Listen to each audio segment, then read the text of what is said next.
Segmental retaining walls allow us to change grades and elevations.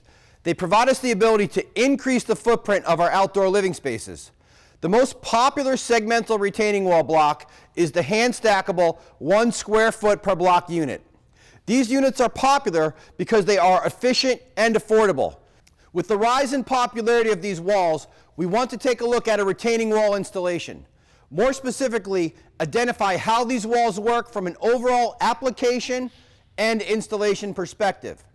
These types of walls can be classified as one of two types. First, a gravity wall. A gravity wall denotes that the weight of the retaining wall block is sufficient to hold back or retain the soils behind the wall. Depending on the site and soil conditions, this is usually about 42 to 48 inches exposed wall height. For walls taller than this, or if site conditions are not favorable, then the second type of wall we are looking at is a Geogrid reinforced wall.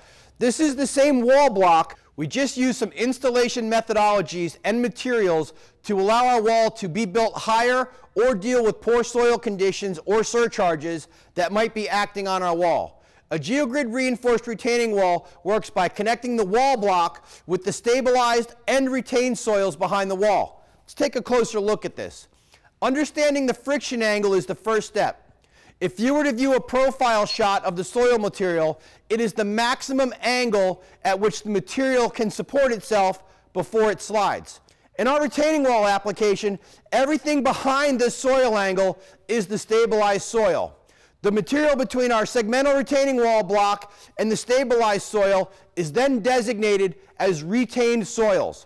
The taller the wall, the more retained soils we have, and the reason we need to use Geogrid. Geogrid in the wall will extend from the face of our wall block through the retained soils and into the stabilized soils behind our friction angle. The Geogrid essentially ties these components together. The length and placement of the Geogrid will be dependent on several factors. What type of soils are we dealing with? Sandy granular soils will have different properties than clay soils. Second, is there a surcharge acting on our wall?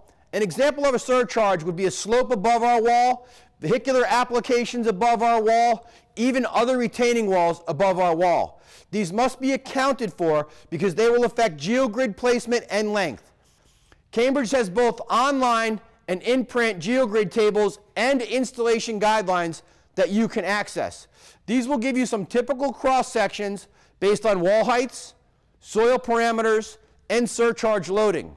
Segmental retaining block systems, like our Sigma wall, are used in both commercial and residential applications. For more information, please visit us at cambridgepavers.com, and to see more videos like this, visit our YouTube channel. Thank you.